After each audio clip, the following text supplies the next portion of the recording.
Le Seigneur soit avec vous. Et avec votre esprit. Évangile de Jésus-Christ selon saint Luc. Gloire à toi, Seigneur. En ce temps-là, comme les pharisiens demandaient à Jésus quand viendrait le règne de Dieu, il prit la parole et il dit : La venue du règne de Dieu n'est pas observable. On ne dira pas : voilà, il est ici ou bien il est là. En effet, voici que le règne de Dieu est au milieu de vous. Puis il dit aux disciples : Des jours viendront où vous désirerez voir un seul des jours du Fils de l'homme et vous ne le verrez pas. On vous dira : voilà, il est là-bas, ou bien voici, il est ici. N'y allez pas, n'y courez pas. En effet, comme l'éclair qui jaillit illumine l'horizon d'un bout à l'autre, ainsi le Fils de l'homme quand son jour sera là. Mais auparavant, il faut qu'il souffre beaucoup et qu'il soit rejeté par cette génération. Acclamons la parole de Dieu. Louange à toi, Seigneur Jésus. Que cet évangile efface nos péchés.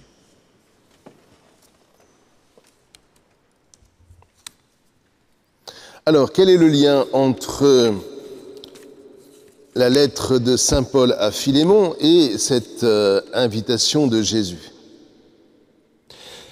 Je dirais, d'abord, vous voyez, la venue du règne de Dieu n'est pas observable. Ça veut dire quoi?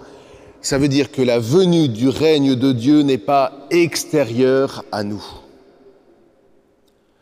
Nous sommes dans l'erreur totale lorsque nous pensons que les signes de la venue du règne ou de l'accomplissement du règne seront extérieurs.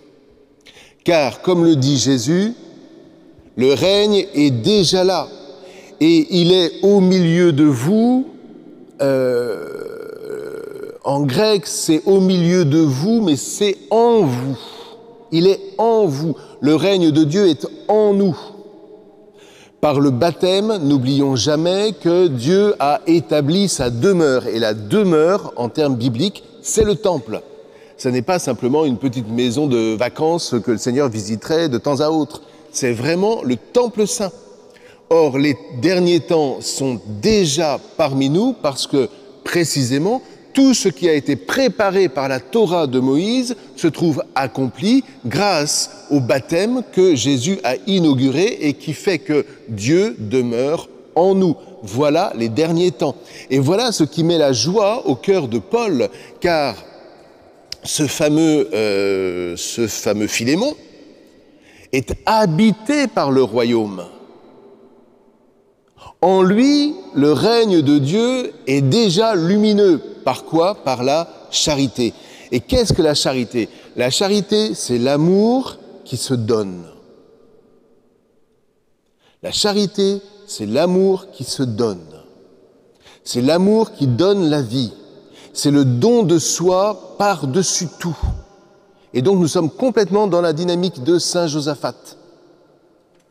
L'accomplissement de toute la Torah de Moïse, c'est la charité. Et on trouve déjà ça un nombre de fois infini dans l'Ancien Testament. Ce que fait Jésus, c'est qu'il rassemble tout cela et qu'il va le porter comme une lumière divine lorsqu'il montera sur la croix et qu'il sera élevé vers le Père. La charité, frères et sœurs, est le signe de l'avènement du royaume, non pas pour plus tard, non pas avec des signes dans le ciel, mais l'avènement du royaume ici-bas, dès maintenant, dans notre temps.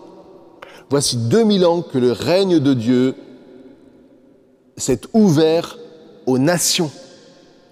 Et les nations s'en sont trouvées grandies, s'en sont trouvées lumineuses. Vous avez des nations qui ont été prodigieuses grâce à cette charité qui a été adoptée par des pays entiers, par des cultures entières.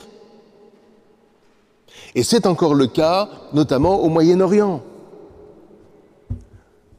Nous devrions prier aujourd'hui pour que le Seigneur guérisse notre Occident de sa surdité, pour que le Seigneur vienne frapper encore et toujours à la porte de nos contemporains qui n'ont plus été éveillés à cette présence du royaume en eux. Ce n'est pas de leur faute, frères et sœurs. C'est vraiment toute une culture qui leur a été imposée, l'individualisme, et qui va faire qu'aujourd'hui, si peu de nos contemporains seront capables de donner leur vie pour leur pays, de donner leur vie pour leurs frères. Il ne suffit pas de se lamenter, il ne suffit pas de dramatiser les affaires, il faut comprendre que pour vivre vraiment de ce don de soi, il faut se sentir appartenir à une famille. Et cela, ça s'apprend dès le début, dès l'enfance. Saint Josaphat et ses contemporains baignaient dans cette culture familiale, patriotique. Patriotique non pas au sens où je vais faire la guerre aux autres, mais patriotique au sens où nous avons conscience qu'à la lumière du Père, nous grandissons ensemble. Frères et sœurs, faisons que cette journée, par l'intercession de Saint Josaphat, nous ayons comme objectif de grandir, non pas pour nous-mêmes, ce qui n'a aucun intérêt, mais grandir pour que autour de nous, ceux que nous allons rencontrer, ceux avec qui nous allons parler, ceux que nous allons visiter, s'en trouvent grandis à leur tour. Alors, nous serons lumineux et cette lumière-là sera le signe de l'avènement du règne de Dieu aujourd'hui. Amen. Je chanterai ta force, tu